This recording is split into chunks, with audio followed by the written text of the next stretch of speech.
പണ്ടൊക്കെ നമ്മൾ സാധനങ്ങൾ വാങ്ങിക്കുന്നത് എല്ലാം കയ്യിൽ നിന്ന് കാശ് കൊടുത്തിട്ടാണ് അല്ലേ?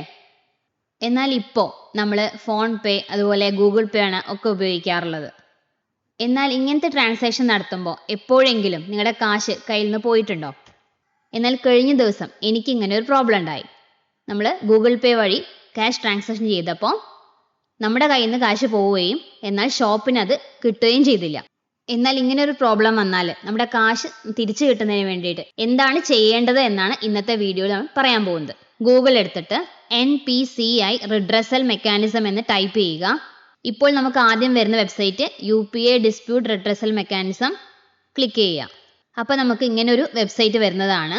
ഇവിടെ നമുക്ക് UPI ട്രാൻസാക്ഷൻ കൊണ്ട് വരുന്ന എല്ലാ പ്രോബ്ലംസും നമുക്ക് ഇവിടെ കംപ്ലൈൻറ്റ് കൊടുക്കാൻ പറ്റും. അതിന് വേണ്ടിയിട്ട് താഴേക്ക് വന്നാൽ കംപ്ലൈൻറ്റ് സെക്ഷനിലെ ട്രാൻസാക്ഷനിൽ ക്ലിക്ക് ചെയ്താൽ നമ്മൾ ഡീറ്റെയിൽസ് ഫില്ല് ചെയ്യേണ്ട പേജ് വരും. ഇതിലെ first option nature of transaction ആണ്. അതായത് നമ്മൾ പേഴ്സൺ ടു പേഴ്സൺ ആണോ അതല്ലെങ്കിൽ പേഴ്സൺ ടു മെർച്ചൻ്റ് ആണോ എന്നുള്ള ഇതാണ് ചോദിക്കുന്നത്. ഞാനിപ്പോൾ ഇവിടെ മെർച്ചൻ്റ് ആയതുകൊണ്ട് പേഴ്സൺ ടു മെർച്ചൻ്റ് ആണ് ക്ലിക്ക് ചെയ്യുന്നത്. ഇവിടെ നമ്മൾ രണ്ടാമത് ഫില്ല് ചെയ്യേണ്ടത് സെലക്ട് ഇഷ്യൂ ടൈപ്പ് ആണ്.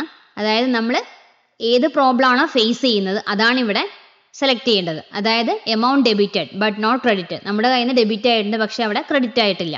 അതേപോലെ incorrectly transfer to another account, മറ്റൊരു അക്കൗണ്ടിലേക്കാണ് ഇൻകറക്റ്റ്ലി ആയിട്ട് ട്രാൻസ്ഫർ ചെയ്തിട്ടുള്ളത്. അതേപോലെ ഫ്രോഡുലന്റ് ട്രാൻസാക്ഷൻ ഉണ്ട്, പിന്നെ ട്രാൻസാക്ഷൻ പെൻഡിങ് ഉണ്ട്. ഇതേപോലെ നമുക്ക് എന്ത് ഇഷ്യൂ ആണോ നമ്മൾ ഫേസ് ചെയ്യുന്നത് അത് നമ്മൾ സെലക്ട് ചെയ്ത് കൊടുക്കുക. ഇവിടെ എൻ്റെ കേസിൽ എമൗണ്ട് ഡെബിറ്റഡ് ആയിട്ടുണ്ട് പക്ഷേ മെർച്ചന്റിന് ലഭിച്ചിട്ടില്ല. അതുകൊണ്ട് ഞാൻ ഫസ്റ്റ് ഓപ്ഷനാണ് സെലക്ട് ചെയ്യുന്നത്.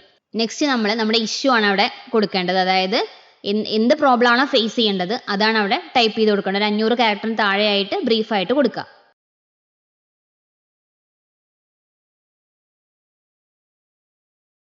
അടുത്ത് നമ്മൾ കൊടുക്കേണ്ടത് ട്രാൻസാക്ഷൻ ID ആണ്. അത് കിട്ടുന്നതിന് വേണ്ടിയിട്ട് നമ്മൾ നമ്മുടെ ഗൂഗിൾ പേ ഓപ്പൺ ചെയ്തിട്ട് നേരെ താഴോട്ട് വന്നാൽ നമുക്ക് കാണാം സി ട്രാൻസാക്ഷൻ ഹിസ്റ്ററി എന്ന് കാണാം. അത് ക്ലിക്ക് ചെയ്താൽ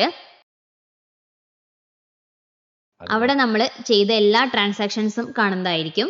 അവിടെ നമ്മൾ ഫെയിൽ ആയിട്ടുള്ള ട്രാൻസാക്ഷൻ ഏതാണോ അത് എടുത്തു കഴിഞ്ഞാൽ അവിടെ നമ്മുടെ ട്രാൻസാക്ഷൻ ID കാണുന്നതായിരിക്കും. ഇതാണ് നമ്മൾ അവിടെ ഫില്ല് ചെയ്ത് കൊടുക്കേണ്ടത്. അതിനുശേഷം നമ്മൾ നമ്മുടെ ബാങ്ക് നെയിം സെലക്ട് ചെയ്യുക. അതിനുശേഷം UPI ID കൊടുക്കുക.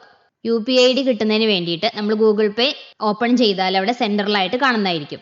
അതിനുശേഷം നമ്മുടെ ട്രാൻസാക്ഷൻ എമൗണ്ടും അതുപോലെ ഡേറ്റ് പിന്നെ ഇമെയിൽ ID മൊബൈൽ നമ്പർ ഒക്കെ കൊടുത്തതിന് ശേഷം നമ്മുടെ ലാസ്റ്റ് നടന്ന ട്രാൻസാക്ഷനും കൂടെ അതിൽ അറ്റാച്ച് ചെയ്തിട്ട് സബ്മിറ്റ് കൊടുക്കുക.